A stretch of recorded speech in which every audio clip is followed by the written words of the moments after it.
Hello मित्रों, आप सभी को मेरा प्यार भरा प्रणाम। राधे राधे, जय माता की। आज मैं आपके सामने एक छोटी सी वीडियो बनाने जा रही हूँ जिसमें कि मैं अपने दिल का हाल आप सबको बताना चाहती हूँ। वैसे तो कुछ सब लोग नहीं बताना चाहते, लेकिन शायद किसी का भला भी हो जाए। कुछ बातें ऐसा है कि शेयर करनी चाहिए, उसमें कोई बुराई नहीं है। तो मुझे ऐसा है कि कोई वीडियो बनाने का कोई ख़ास शौक़ नहीं था, लेकिन क्या हुआ कि अचानक से बीच में अभी कुछ महीने पहले सर्दियों में मेरे बड़ी दीदी बीमार हो गई और हमारे जीजा जी जो हैं एक्सपायर हो गए अचानक से। और उनको सबसे लास्ट में पता चला कि उनको कैंसर था, और ये भी पता था पहले, उससे पहले ही पता था मेरी दीदी को भी कैंसर है।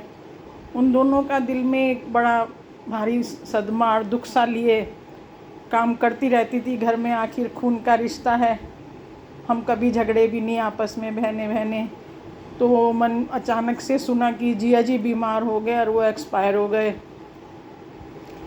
लेकिन थोड़ा जाने में दिक्कत आने लगी, तो लगा कि जी उनके पास बहन के आंसू पोंछने जाना चाहिए, और इस समय मेरी बहन को बहुत ज़रूरत है मेरी, तो शायद मैं उसको थोड़ा धीरज बंधा सकूं। मन हो रहा था कि मैं उड़ के चली जाऊं किसी तरह और अपनी बहन के गले मिल के बहुत रोऊं, क्योंकि उसकी शादी में मैं बहुत नाची गाई, बहुत मस्ती करी थी हमने। वो दिन याद आने लगे, फिर लगने लगा अरे देखते देखते हमारी उम्र हो चली। हम लोग भी काफ़ी एज वाले हो ही गए हैं, लेकिन अपना विशेष ध्यान रखते हैं। बीमारियां भी आती रहती हैं। मेरे हस्बैंड भी एज वाले हो गए, मैं भी अपना और अपने हस्बैंड का पूरा ध्यान रखने की कोशिश करती हूँ कि किसी तरह बीमारियों से बचे रहें। एक्सरसाइज, घूमना, अपना काम खुद करना, किसी नौकर चाकर की ज़रूरत ना महसूस करना, और खुश रहना, हंसते रहना। तो इसलिए मैंने सोचा कि चलो, किसी के पास आजकल रिश्तेदारी में मिलने जुलने का भी टाइम नहीं है, सब उदास उदास रहने लगे इस एज में। तो मेरे को जिया जी के बड़ा सदमा लगा, और बहन की बात सुन के मैं अंदर ही अंदर बुझी बुझी होने लगी, और धर्म कर्म की बातें बहुत ही सुनने लग गई मोबाइल में। तो उसका असर ये होने लगा कि रात भर मुझे बहुत बुरे बुरे सपने आने शुरू हो गए। पता नहीं कैसे अचानक से मैं भी डर के बैठ जाती, और मेरे हस्बैंड रात भर मुझे जगाते रहते, क्या हो गया, तुम पहले तो ऐसे नहीं करती थी, क्या हो गया। और मैं बैठ जाती थी रोने कि ऐसे ऐसे मुझे सब दिखाई देते हैं, और बहुत बुरे बुरे सपने आ रहे हैं, मरे हुए लोग दिखाई देते हैं, क्या करूं मैं। डॉक्टर के पास गई, डॉक्टर ने डिप्रेशन की दवाई दे दी। उस दवाई को खा के मेरी हालत और ख़राब हो गई। ना मैं कुछ काम कर सकती घर में, ना मैं लिख पढ़ सकती, ना मैं मोबाइल को ध्यान से सुन सकती।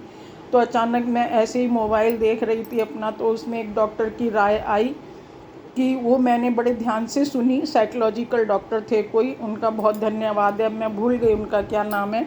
उन्होंने ये बोला कि अगर आपके पास टाइम है इस समय, और सारी ज़िंदगी आपने कुछ नहीं करा, बच्चों की परवरिश में रहे, तो आपके पास जो भी शौक़ है आप उसको पूरा करें। आप अपना ध्यान बटाएं, जितना आप अपना ध्यान दूसरी तरफ लगाएंगे, अपने शौक़ की तरफ लगाएंगे, तो आपकी बीमारी बिल्कुल ठीक होती चली जाएगी। तो मेरे मन में आया अचानक से कि मैंने कहा चलो मेरा फ़ोन हैंग ना हो जाए, मैं अगर वीडियो बनाऊं अपने पसंद की, कुछ अपने एज के हिसाब से, या जो भी मुझको थोड़ा बहुत ज्ञान है उसके हिसाब से, तो मैं कहाँ डालूं। तो मेरी एक फ्रेंड है, उसने बोला कि ये तुम एक काम करो, यूट्यूब में डाल दिया करो, उसमें कोई प्रॉब्लम नहीं है। तो तब से मैं उसकी बात सुन के यूट्यूब में डालने लगी अपनी वीडियो। और आप यकीन नहीं करेंगे, शाम का टाइम है, इस समय मैं अपनी वीडियो बना रही हूँ, कि भगवान की ऐसी मेरे ऊपर कृपा हो गई कि मेरे सपने आने बिल्कुल बंद हो गए। मेरे हस्बैंड भी अब बहुत खुश रहने लगे। नहीं तो उनको ये लग रहा था कि कहीं ऐसा ना हो कि बुढ़ापे में ही मुझे छोड़ के चली जाए। रात में जैसे ऐसे सपने दिखते हैं, इसको हार्ट अटैक ना हो जाए, कहीं ये मर ना जाए, तो मुझे अच्छा नहीं लगेगा, मेरे हस्बैंड अकेले पड़ जाएंगे। तो मैंने इस वजह से यूट्यूब ज्वाइन कर लिया। तब से मैं बहुत खुश हूँ, प्रसन्न हूँ। आप लोग मेरी वीडियो देखते हैं और मुझे जो है लाइक करते हैं और शेयर करते हैं और सब्सक्राइब करते हैं, तो मुझे उसको देख के बड़ी प्रसन्नता होती है, और मेरा ध्यान बदल गया बिल्कुल, और मुझे बहुत खुशी होती है। लाइक, शेयर और सब्सक्राइब करने वालों को बहुत बहुत धन्यवाद। आपसे फिर मिलेंगे। मैंने अपना मन का हाल आपको बता दिया, उम्मीद है कि आपको सबको अच्छा लगा होगा। जय सिया राम, बाय बाय, फिर मिलेंगे।